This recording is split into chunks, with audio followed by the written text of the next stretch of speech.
you guys must be thinking what's up with me today and from where did I get all this money? Well, actually, today we'll be talking about a very important event. But let us start with a small example. Last night I was playing Scrabble with my family and my sister was literally racking her brain all the time trying to figure out a word. And so, we sought a compromise solution where she bribed me to let her through and win the game. And guys, that is how I hit this jackpot. Isn't it interesting? So, what could you infer from this example of mine?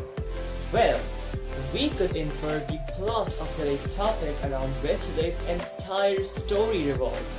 That is bribery and horse trading. Yes, today we'll be talking about the Rajasthan political crisis. So, are you guys ready? Fantastic, let's get started.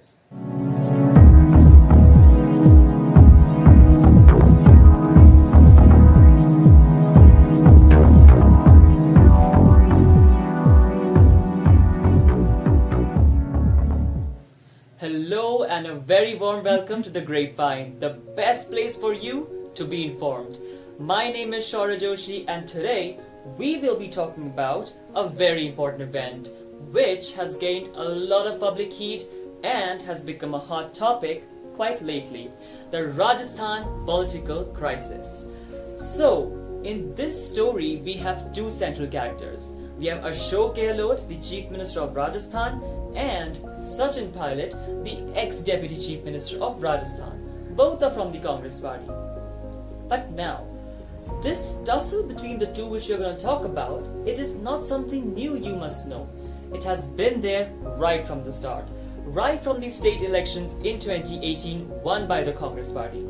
So now, both Sachin Pilot and Ashok Gehlot were great contenders for the post of Chief Minister. But the Congress party chose Ashok Gehlot to be apt for the post.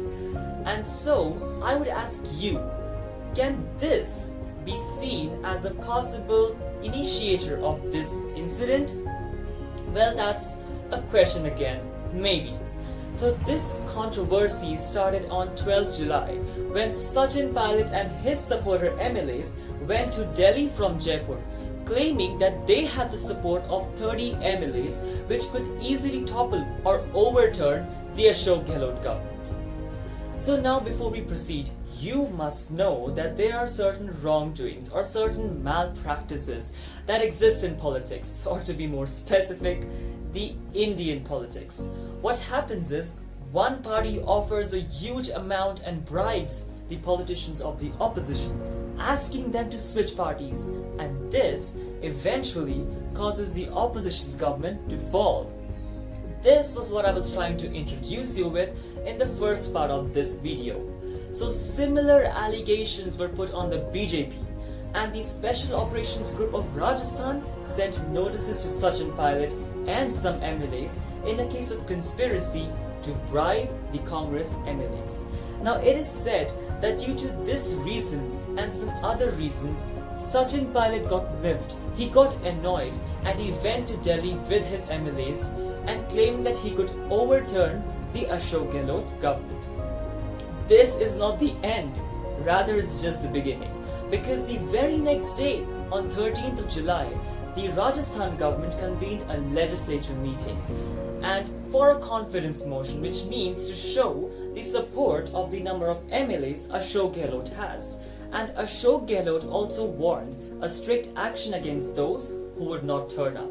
And guess what? Sachin Pilot and his supporter MLAs did not show up, as a result of which Ashok Gehlot on 14th of July took a huge step and sacked Sachin Pilot of the post of Deputy Chief Minister of Rajasthan and President of Rajasthan Pradesh Congress. He was deposed from both of these posts. But it seemed that this was just not enough for Sachin Pilot and his supporter MLAs to face, as after this, the Rajasthan Legislative Assembly Speaker CP Joshi sent notices of disqualification of these MLAs. Why? For not responding to the party summon, which means for not attending the party meeting on 13th and 14th of July. So what happened? Subsequently, Sachin Pilot and his supporter MLAs approached the High Court and said that these disqualification notices were an attempt to oppress their voices. So what does disqualification mean, and when can an MLA be disqualified? Well, disqualification means that an MLA loses the membership of his house. He can no longer be a minister. And when can this happen? If he violates a party whip or he voluntarily resigns, which means either he gives a written resignation, or if he doesn't give a written resignation, his behavior, his conduct outside the house is such through which a person or a party can easily interpret that he wants to dissociate from his own party and he's favoring the opposition.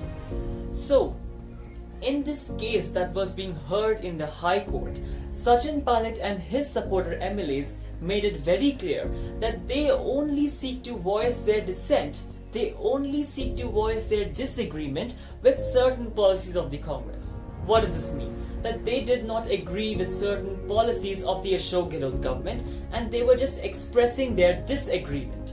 So, Sachin Pilot also, to make things more clear, came out in public and said that he does not want to join the BJP and that he's not favoring the BJP. And what does Sachin Pilot want?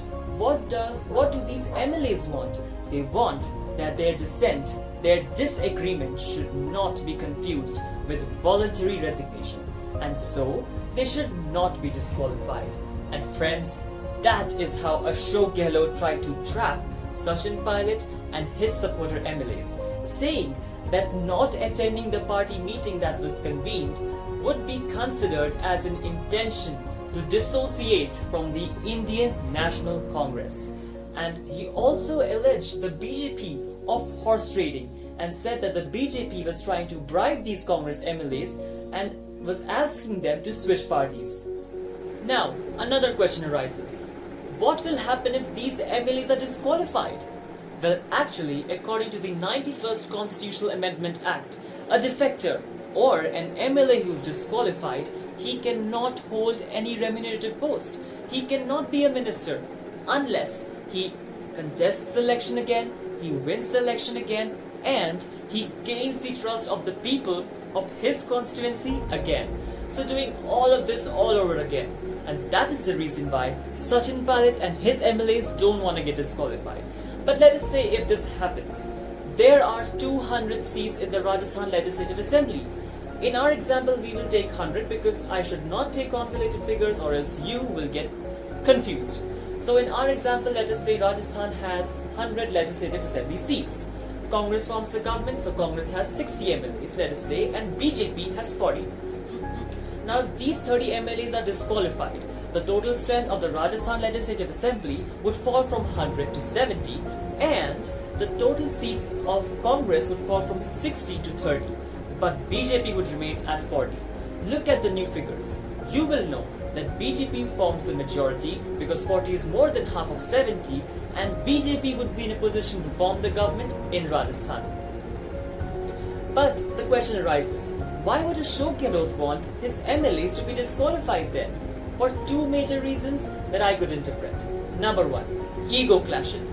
Ashok Gehlot says that of course Sachin Pilot had expressed his dissent, his disagreement with certain policies of the Ashok Gehlot government. So Ashok Gehlot wants Sachin Pilot and the MLAs to be disqualified.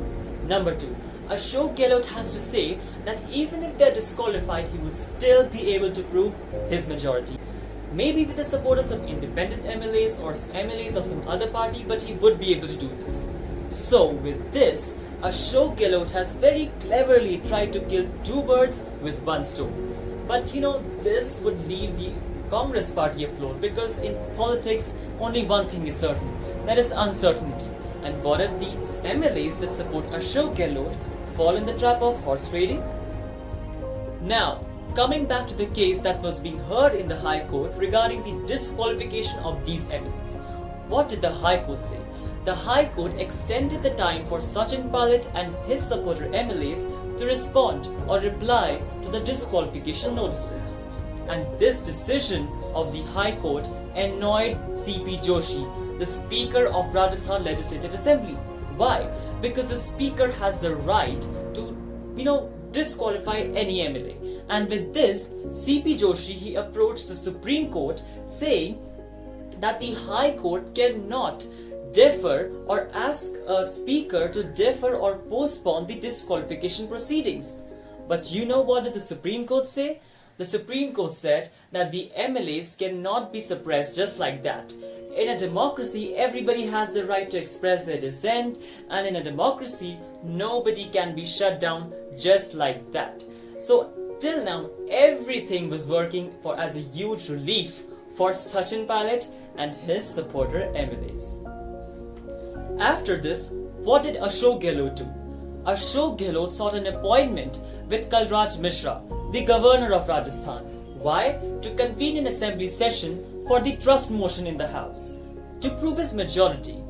But the governor of Rajasthan, Kalraj Mishra, disapproved, saying that it would be very difficult to call all these MLAs at a short notice, and so a 21-day notice is required in the wake of COVID-19. So things were becoming very problematic for Ashok Gehlot to handle. Meanwhile, Rahul Gandhi continued to attack the BJP, saying that BJP's conspiracy to bribe the Congress MLAs is very clear.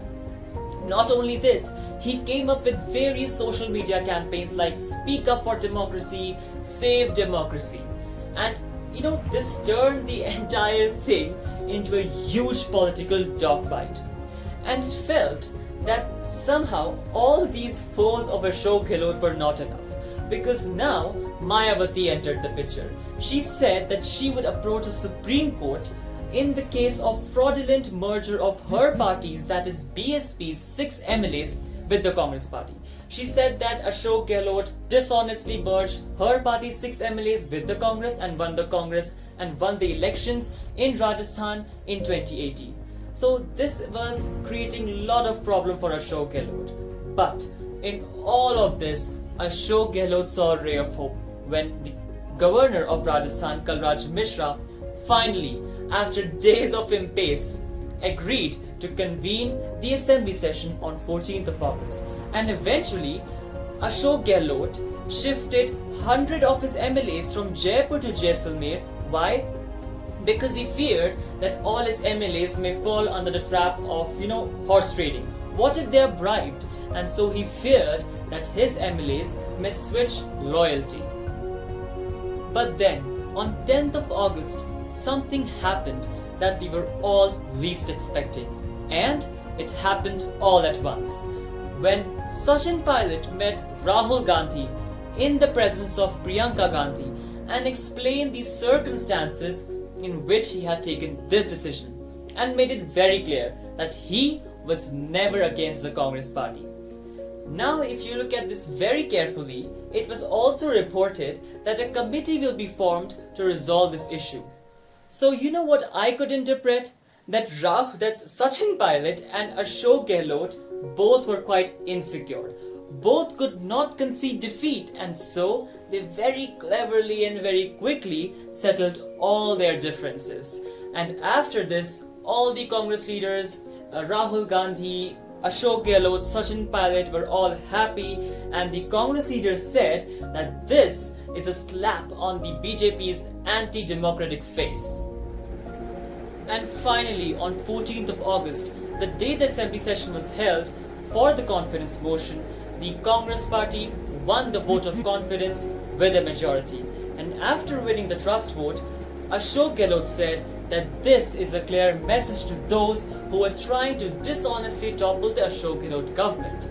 And with this, the political drama came to an end, and all the speculations that were arising also came to an end. So, that was the entire story of the Rajasthan political crisis. That's all for today. I really hope that you liked this video. Please like, comment, share this video with your friends and family, and most importantly, subscribe to my channel for more amazing content like this. That's all for today. Thank you so much. See you later.